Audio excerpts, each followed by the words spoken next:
Latinos, do you know who you want to vote for? Republicans, do you know who Latinos are? Democrats, have you forgotten who Latinos are? If so, then you are politically homeless.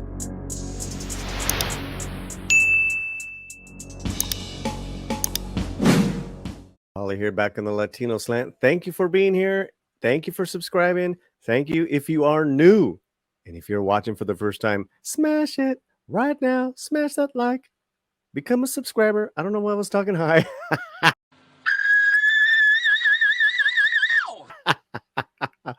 Okay, before we get into the story, a really cool word from our sponsor. The Latino Slant is sponsored by Gutierrez Law Firm, celebrating the independent spirit of Chicano and Latino music, art, and film. Se habla español. From the Daily Chela, written by himself, the man, Brandon Lauren Maxwell, many Latinos are fed up with Democrats, but rightfully remain distrustful of Republicans. The political future of the country won't be decided by Latinos, but it will be decided by parties. If the Democratic Party drops the woke nonsense, it will win the Latino vote every election. If the Republican Party drops the anti-immigrant nonsense, it will compete for the Latino vote every election. The playbook is that simple. Team, go sports! So, what is stopping either party from dominating the political landscape for generations to come? The answer is hubris.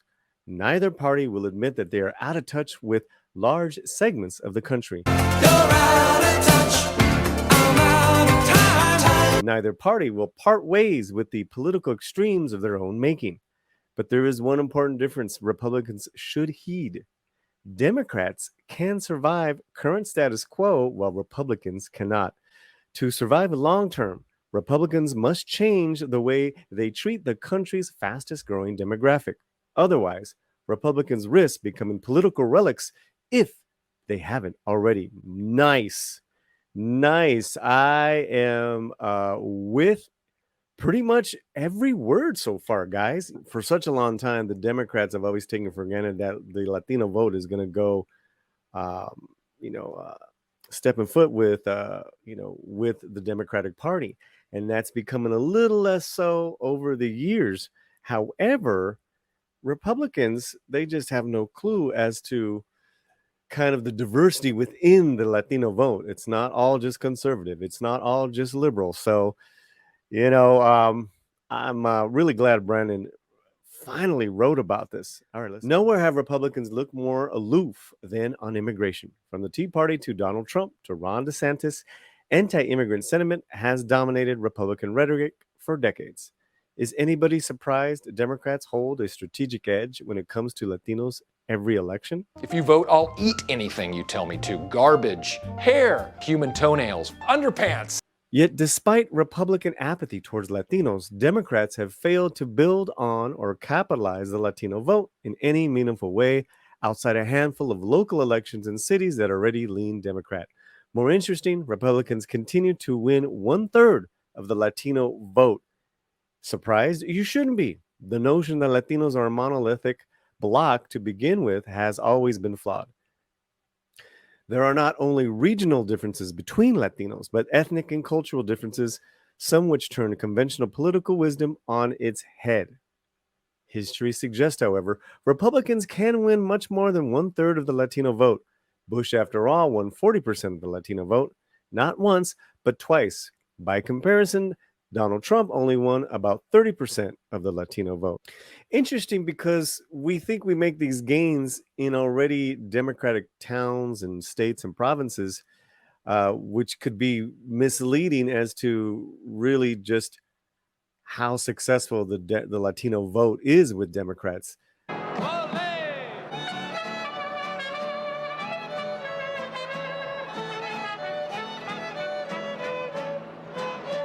Durante esta campaña, discutiré con ustedes temas importantes. So that's a good point he brings out.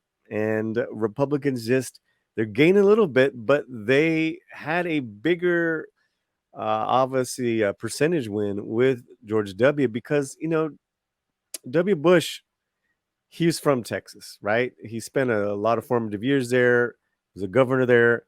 He got Latinos, and there is a huge Latinos population that have always been with him.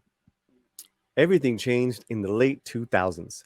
Anti-immigrant rhetoric soared with the emergence of the Tea Party. Then came Trump a decade later, who not only accused the president then, Obama, of being born in Kenya, but ran his own presidential campaign on the promise to build a giant wall on the Mexican border to keep drapists out of the country. Not exactly Reagan's shining city on a hill optimism. Trump arguably set the National Republican Party back in the same way the Republican-led Proposition 187 set California Republicans back in 1984. The law, which denied undocumented immigrants access to everything from healthcare to education, not only transformed an entire generation of Latinos on the West Coast into Democratic voters overnight, but sowed a deep skepticism toward the Republican Party in the Latino community that persists until this day.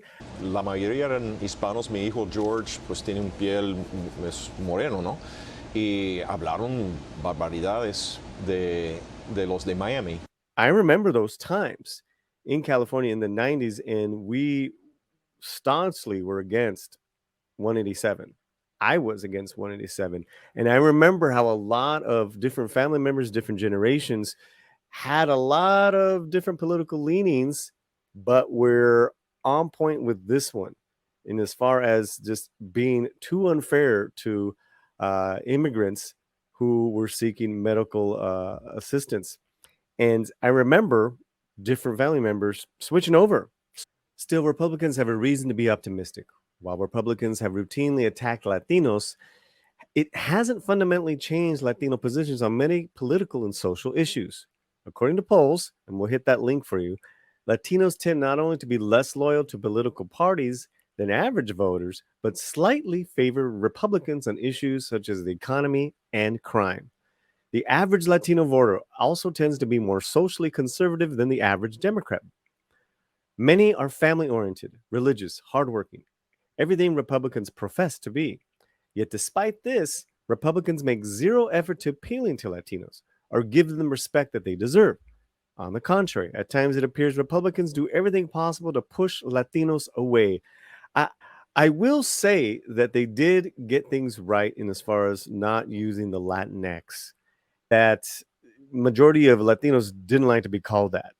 So I didn't know if that really capitalized, but also too, with economy and crime, I do agree with certain conservative issues, but I also want to point out that the whole double down on abortion at the end of the day hurt the Republican vote in 2022, and I feel a lot of Latino voters voted pro-choice, which begs the question, do Republicans want to win elections? Sometimes it's hard to tell.